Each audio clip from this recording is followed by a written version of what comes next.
The snowstorm had arrived with a ferocity that few had expected. The wind howled through the forested landscape, bending trees under its weight and painting the world in shades of white and gray. For Tom Reynolds, a retired carpenter living in a remote cabin on the outskirts of town, the storm was just another harsh reality of life in the wilderness.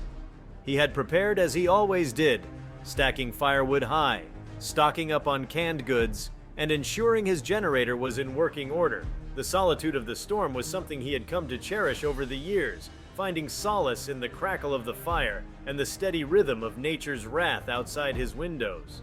Before we start, smash the like and subscribe buttons for more updates. That night, as the storm reached its crescendo, Tom was nestled in his favorite armchair by the hearth, a mug of steaming tea in his hands, and his dog-eared copy of Moby Dick on his lap. The sounds of the wind battering the cabin made the indoors feel even cozier, but just as he turned a page, a sharp, desperate sound pierced the air, a high-pitched whine carried by the wind. At first, he thought it might be the branches scratching against the side of the cabin, but then it came again, louder this time, unmistakable. A dog was crying out for help. Tom set his mug down and rose from his chair, peering out through the frost-covered window. He could see nothing but swirling snow, thick and relentless. The sound came again, plaintive and full of despair. His instincts kicked in, and without a second thought, he grabbed his coat, hat, and flashlight before stepping into the icy night. The cold hit him like a wall, cutting through his layers with merciless precision. He turned on the flashlight and scanned the immediate surroundings. The beam of light danced across the snow, illuminating the empty yard and the edges of the forest. Then he saw it. A dark, shivering figure hunched near the edge of his porch steps. A dog, half buried in snow, its thin frame trembling violently. Its fur was matted with ice, and its ribs were painfully visible against its skin. It looked up at him with wide, pleading eyes that seemed to hold a world of suffering. "Good God," Tom muttered, hurrying down the steps. He knelt beside the animal, his gloved hands carefully brushing away the snow from its frail body. The dog flinched at first, but then leaned into his touch, as though it had been longing for this kindness for longer than it could bear.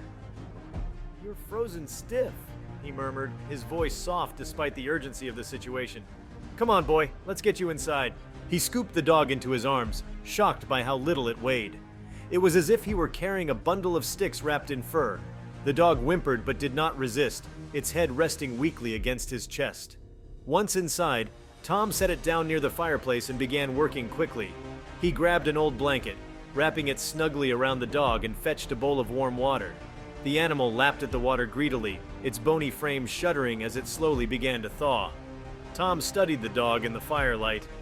It was hard to tell its breed, perhaps a mix of Labrador and something smaller, but its condition was heartbreaking.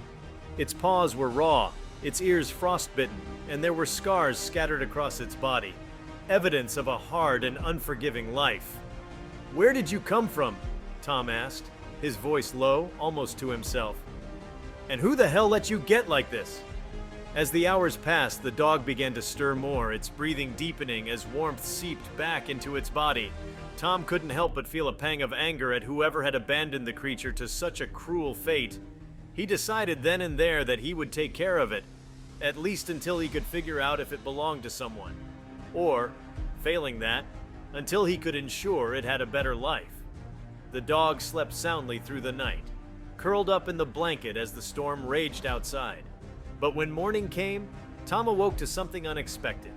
He had risen early to check on his new companion, but as he entered the living room, he found the dog sitting upright, staring at the door with an intensity that sent a shiver down his spine. Its ears were perked and its entire body was tense, as though it were waiting for something or someone. "What is it, boy?" Tom asked, approaching cautiously.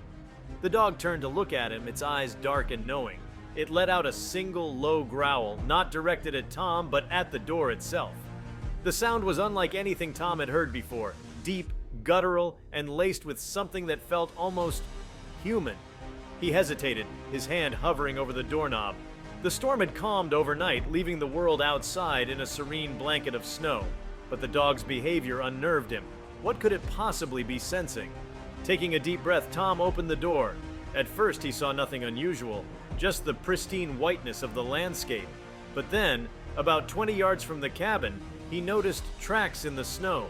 They weren't animal tracks, they were human footprints, leading from the edge of the forest toward his property before stopping abruptly, as though the person had vanished into thin air.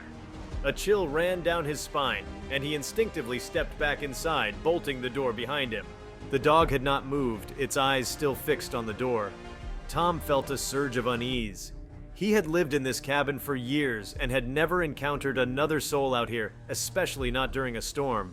Who could have been out there in such weather, and why had they stopped so close to his home? Over the next few days, the dog's behavior grew stranger.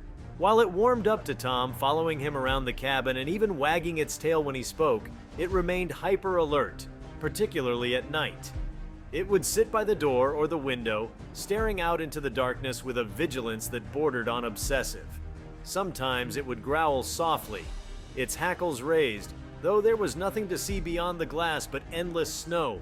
Tom couldn't shake the feeling that the dog was protecting him from something he couldn't see.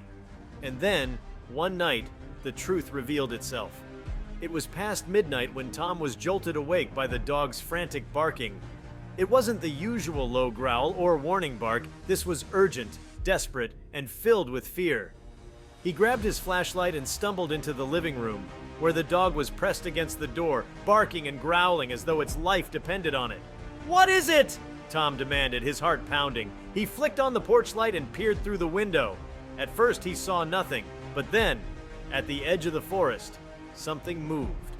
It was a figure, a man, tall and gaunt, wearing tattered clothes that seemed ill-suited for the freezing temperatures. The man's face was pale, almost translucent in the moonlight, and his eyes glowed faintly, like embers in the dark. Tom stumbled back from the window, his blood turning to ice.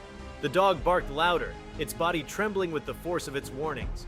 The figure did not move closer, but it also did not retreat. It simply stood there, watching. Gathering his courage, Tom opened the door a crack, his flashlight trained on the figure. "Who are you?" he shouted, his voice firm despite the fear gripping him. "What do you want?"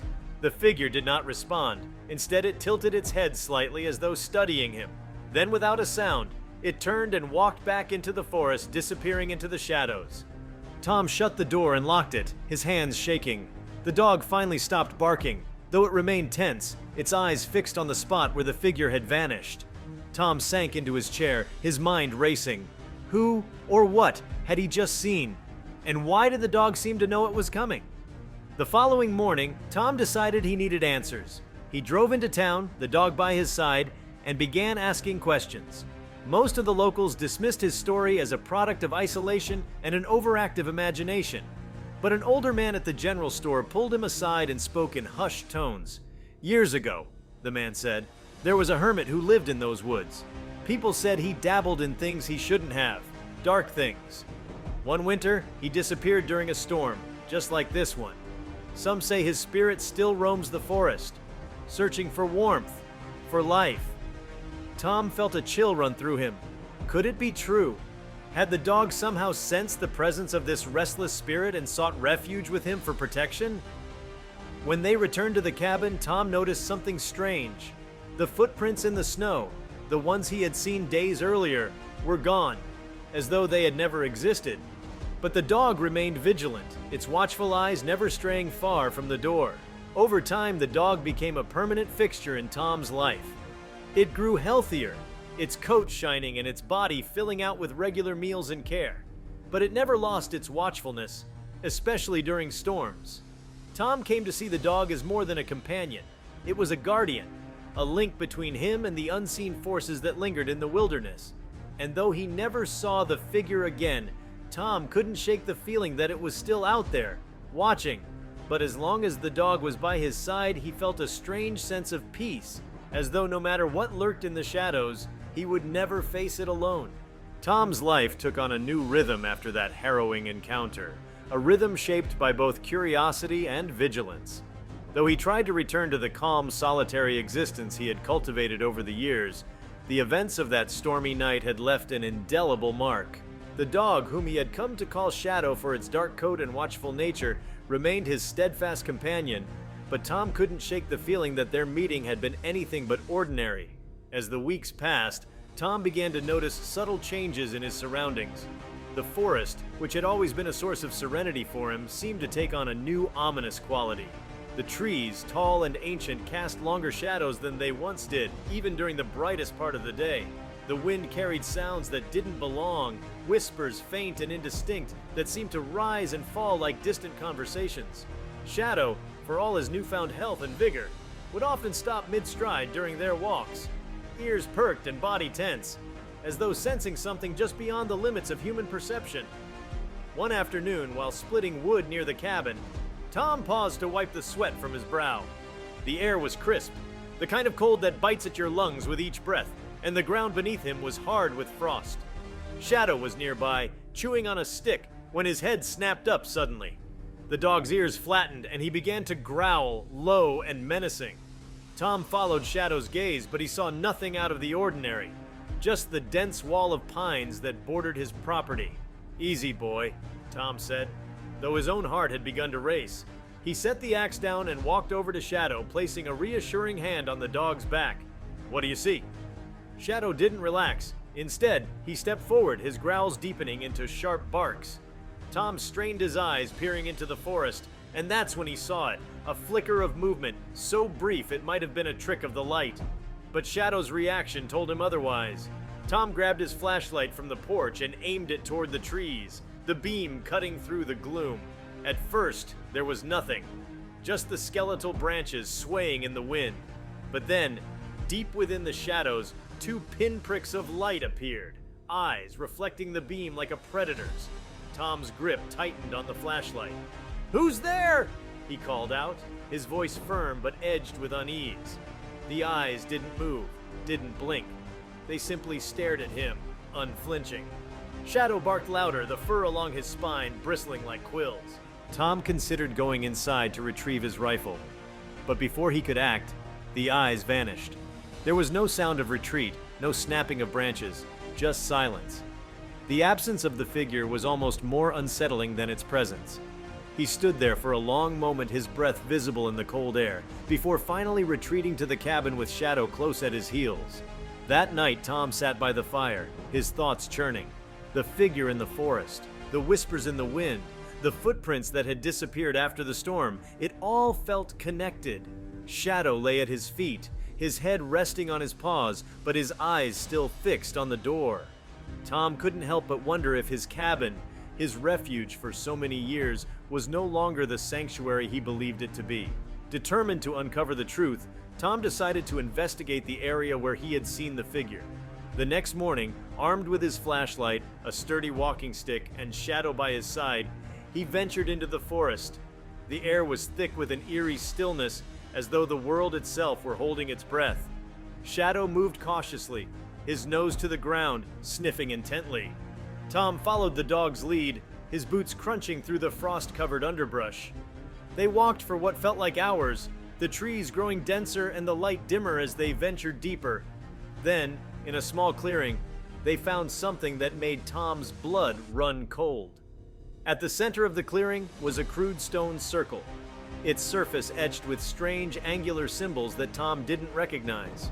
The stones were old, their surfaces weathered by time, but the symbols looked fresh, as though someone had carved them recently.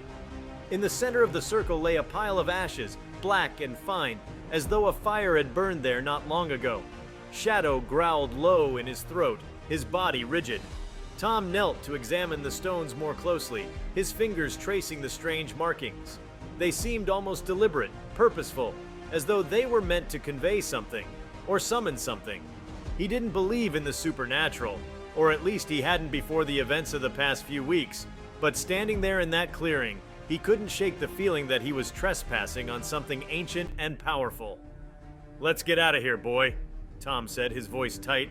Shadow didn't need to be told twice. He turned and began leading the way back toward the cabin, his pace quick and determined. That night, Tom couldn't sleep. He sat at the kitchen table, staring at the crude sketches he had made of the symbols on the stones. He had tried searching for answers in the few books he owned and even online, but nothing he found matched what he had seen. The symbols seemed to defy explanation, as though they belonged to a language that had been forgotten by time. As the hours stretched on, Tom's exhaustion finally began to take hold. He was about to head to bed when Shadow began barking furiously from the living room. Tom's heart leapt into his throat as he grabbed his flashlight and ran to see what had set the dog off. Shadow was at the window, barking and growling at something outside. Tom hesitated before peering out into the darkness. Tom backed away from the window, his mind racing. What were they? Why were they here? He grabbed his rifle from the corner and loaded it, the cold steel reassuring in his hands. He didn't know if it would be enough, but it was all he had. The hours crawled by as Tom sat in the living room, his rifle across his lap and Shadow by his side. The glowing eyes remained outside, never moving closer, but never retreating. It wasn't until the first light of dawn broke over the horizon that they finally disappeared, melting into the shadows of the forest. Tom exhaled a shaky breath, the tension in his body slowly easing. In the days that followed, Tom resolved to take action. He reached out to a local historian, an eccentric man named Edgar, who had a reputation for delving into the region's more esoteric history. Edgar listened intently as Tom recounted his experiences, his eyes lighting up with a mix of curiosity and concern. "Those symbols you saw," Edgar said, his voice low and serious, "sound like they might be connected to the old stories about this area. The settlers who first came here spoke of a presence in the woods, something ancient and malevolent. They believed it could be warded off with rituals, symbols, and offerings." "Offerings?" Tom asked, his stomach churning at the thought. Edgar nodded. "They thought it demanded something in return for leaving them in peace. Livestock, valuables, sometimes even..." He trailed off, his expression grim. "Even what?" Tom pressed. "People," Edgar said finally. "It's just folklore, of course, but these stories don't come from nowhere." Tom left the meeting with more questions than answers. But one thing was clear. The presence in the woods was real, and it wasn't going to leave him alone. As he drove back to the cabin, Shadow sitting alert in the passenger seat, Tom couldn't help but feel that he had been drawn into something far beyond his understanding. That night, as the wind howled outside and the fire crackled in the hearth, Tom made a decision. He would confront whatever it was that haunted the woods. He didn't know if he could defeat it, or even if it could be reasoned with, but he couldn't live in fear any longer. With Shadow by his side, he would face the darkness head on, armed with whatever courage he could muster. As he sat by the fire, his rifle at his side and Shadow curled up at his feet, Tom couldn't help but feel a strange sense of resolve. He didn't know what the coming days would bring, but he knew one thing for certain. He wasn't going to face them alone. Shadow had come to him on that stormy night for a reason, and together they would confront whatever waited for them in the shadows. The following morning, the world outside seemed deceptively calm. The snow-covered landscape glistened under the pale winter sun, as if mocking the darkness that had descended upon Tom's life in recent weeks. But Tom's resolve was firm now. Whatever lived in the forest, whatever had been watching him, he wouldn't let it drive him from his home. With Shadow by his side, he gathered the tools he thought he might need: the rifle, a lantern, a sturdy hunting knife, and a small bag of provisions. It was time to venture deeper into the woods and uncover the source of the malevolence that had been creeping closer with each passing day. Shadow seemed to sense the gravity of the mission. The dog moved with a purposeful intensity, his ears swiveling at every faint sound, his nose low to the ground. They walked for hours, leaving behind the familiar paths near the cabin and pushing into uncharted territory. The deeper they went, the more oppressive the forest became. The trees grew taller and denser, their gnarled branches intertwining like skeletal fingers. The light dimmed, even though the sun was still high in the sky, and the air grew heavy, almost suffocating. As they walked, Tom couldn't shake the feeling that they were being followed. Every now and then, he would hear the faint crackle of branches behind him, but whenever he turned, there was nothing there. Shadow, too, seemed uneasy, his growls low and constant as though he were issuing a warning to unseen eyes. Shadow froze, his body rigid, and let out a sharp, frantic bark. Tom felt his pulse quicken as he scanned the clearing. The tree loomed like a sentinel, its gnarled branches reaching toward the sky. He stepped closer, his boots crunching on the brittle ground, and saw that the base of the tree was surrounded by symbols similar to those he had seen before. But these were far more intricate. their lines sharp and deliberate, almost glowing in the dim light. If you like this video, please give it a like and subscribe to our channel. Also, leave your comments below and tell us, what are your thoughts on the freezing dog situation? We want to hear from you. Thank you for watching and see you next time.